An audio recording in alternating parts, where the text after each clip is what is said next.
ಭಯಂಕರ ಹುಳ ಬೀಳ್ತಿದ್ದು ನಮ್ಮ ಹೊಲದಾಗ. ಏನು ಮಾಡೋದು ಅಂತಿದ್ದೆ, ಅಷ್ಟ್ರಾಗ ಒಬ್ಬ ರೈತ ಭೇಟಿ ಆದ ನನಗೆ. ಅಲ್ಲೋ ಭತ್ತಕ್ಕೆ ಸಿಕ್ಕಾಪಟ್ಟೆ ಏನೇನೋ ಬೀಳ್ತಾವಂತ ರೋಗ ಹುಳ, ಮತ್ತು ಇವ್ನು ಹೆಂಗೆ ಕಂಟ್ರೋಲ್ ಮಾಡೋದು ಅಂತ ಕೇಳಿದ್ ನಾನು. ಅವ ಅಂದ, ಭಾಳ ಸುಲಭ ಐತ್ರಿ ಅಜ್ಜ ಅವ್ರ, ಎಲ್ಲ ಮನೇನ ಸಾಮಾನು ಅದಾವ ಅಂದ. ಇದು 10 ವರ್ಷದ ಹಿಂದಿನ ಮಾತು. ಮತ್ತು ನಾ ಹೇಳೋದು, ಉಳ್ಳಾಗಡ್ಡಿ, ಬೆಳ್ಳುಳ್ಳಿ, ಹಸಿ ಶುಂಠಿ ಅಂದ್ರೆ ಅದ್ರಕ್ ಅಂತಾರ ಅದಕ್ಕೆ, ಆಮ್ಯಾಗ ಮೆಣಸಿನಕಾಯಿ, ಇವು 4 ಭಾಳ ಸಿಹಿ ಅದಾವ, ಹೌದಿಲ್ರಿ? ಅದಾವ ಇಲ್ಲ? ಬಾಯಾಗ ಇಟ್ಕೊಂಡ್ರೆ ಅಂದ್ರೆ ಪೇಪರ್ಮೆಂಟ್ ತಿಂದಂಗೆ. 4 ಖಾರವಾದಂಥ ಪದಾರ್ಥಗಳಿವು. ಇವು 4 ಮಿಕ್ಸರ್ದೊಳಗೆ ಹಾಕಿ ಸಣ್ಣ ಮಾಡಬೇಕು. ಮಾಡಿ ಎಲ್ಲವನ್ನೂ ತಗೊಳ್ಳೋದಾಗಿತ್ತು ಅಂತಂದ್ರೆ ತಗೋರಿ, ನೀವು ಒಂದು ಅರ್ಧ ಕಿಲೋ ತಗೋರಿ. ಎಲ್ಲ 4 ಪದಾರ್ಥಗಳನ್ನು ತಗೋರಿ. ತಗೊಂಡು ಗೋಮೂತ್ರದಾಗ ನೆನಿಡ್ರಿ ಒಂದು 4 ದಿವಸ. ನೆನಿಟ್ರೆ ಅದ್ರೊಳಗಿಂದ ಎಲ್ಲ ಸಾರು ಗೋಮೂತ್ರದೊಳಗೆ ಇಳಿತೈತಿ. ಸೋಸುವರಿ.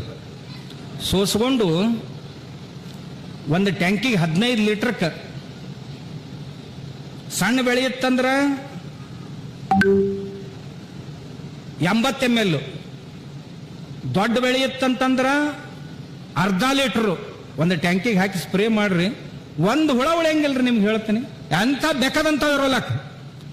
ನೀವಂತೀರಿ ಅವು ಬಾಜಾರ್ದನು ಅದಾವಲ್ರಿ, ಅವು ತಂದು ಒಮ್ಮೆ ಹೊಡೆದೇವು ಅಂದ್ರೆ ಗಪ್ಪ ಹಾಕವ್ರಿ ಅಂದ. ಅವು ಹೊಡೆದ್ರೆ ಗಪ್ಪ ಹಾಕವು. ಇನ್ನೊಂದು ಜರ ಹೊಡೆದು ನೋಡಲ್ಲ, ಇದು ಪುಕ್ಕಟ್ ಐತಿ.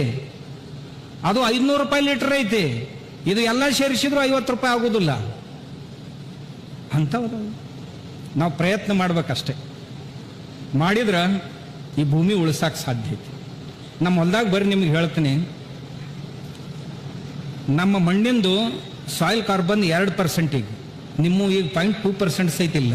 0.2%. ನಂದು 2% ಮ್ಯಾಗ ಐತಿ. ಇಷ್ಟೇ ಅಲ್ರಿ, ನಮ್ಮ ಹೊಲದೊಳಗೆ ಬೆಕ್ಕಾದ ಕಾಯಿಪಲ್ಯ ಹಾಕಿದ್ರು ಸಹಿತ ಆ ಕಾಯಿಪಲ್ಯಕ್ಕೆ ಒಂದು ಹುಳ ಬೀಳಂಗಿಲ್ಲ. ಒಂದು ಹುಳ ಕಾಯಿಪಲ್ಯದ ಹತ್ರ ಬರಂಗಿಲ್ಲ. ಯಾಕೆ ಬರಂಗಿಲ್ಲ ಅಂದ್ರೆ ಆ ಮಣ್ಣ ಎಷ್ಟು ದಷ್ಟಪುಷ್ಟ ಐತಲ್ಲ, ಆ ಎಲ್ಲ ಪೋಷಕಾಂಶಗಳು ಬೆಳೆಯಾಗಿ ಬಂದು ಬಿಟ್ಟಿರ್ತಾವೆ ಆ ಕಾಯಿಪಲ್ಯದಾಗ. ಅವು ಹುಳ ಇರ್ತಾವಲ್ಲ, ಅವಕ್ಕೆ ಪಚನ ಆಗಂಗಿದ್ರೆ ತಿಂತಾವು, ಪಚನ ಆಗಲಿಲ್ಲ ಅಂದ್ರೆ ಒಟ್ಟ ತಿನ್ನಂಗಿಲ್ಲ. ಪಚನ ಆಗದೇ ಇದ್ರು ತಿನ್ನೋರು ಯಾರಾದರೂ ಇದ್ರೆ ಇದಾಗ ಹಂಗೆ, ಮತ್ತೆ ಯಾರು ತಿನ್ನ. ಆಗಲಿ ಆಗದೇ ಇರಲಿ ನುಂಗುದ ಹುಳ ಹಂಗಿಲ್ಲ, ಅವು ಹುಚ್ಚಿಲ್ಲ, ಅವು ಶಾಣೆ ಅದಾವು. ಅವಕ್ಕೆ ಪಚನ ಆಗಲಿಲ್ಲ ಅಂದ್ರೆ ತಿನ್ನಂಗಿಲ್ಲ. ಹಾಗಾದ್ರೆ ಅವಕ್ಕೆ ಪಚನ ಆಗಲಾರ್ದಂಗೆ ಮಾಡಬೇಕಾಗಿತ್ತು ಅಂದ್ರೆ ಮಣ್ಣು ಸಶಕ್ತ ಆಗ್ಬೇಕು. ಹಂಗೆ ಮಾಡ್ಬೇಕು.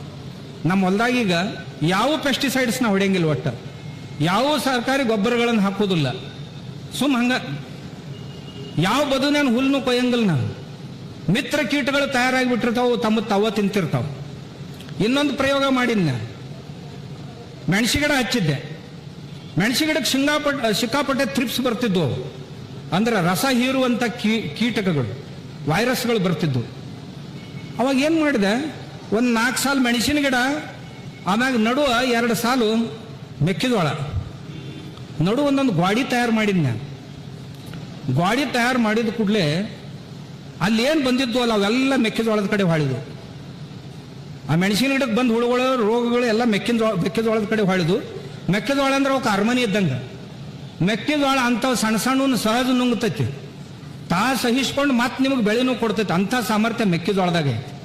ಆ ಮೆಕ್ಕೆಜೋಳ ಆದ್ರೆ ಮಗ್ಲಿತ್ತು ಅಂತಂದ್ರೆ ಅದು ವಾಸನೆಯಿಂದ ಎಷ್ಟೋ ಪ್ರಕಾರದ ಕೀಟಗಳು ಇದ್ರ ಪಕ್ಕದಾಗ ಬರುದಿಲ್ಲ. ಅದಕ್ಕೆ ನಡುವ ಮೆಕ್ಕೆಜೋಳದ ಗಾಡಿ ಕಟ್ಕೋಬೇಕು. ಗಾಡಿ ಕಟ್ಟೋದಂದ್ರೆ ಒಟ್ಟುದಲ್ಲಪ್ಪ, ಬಿತ್ತುದು.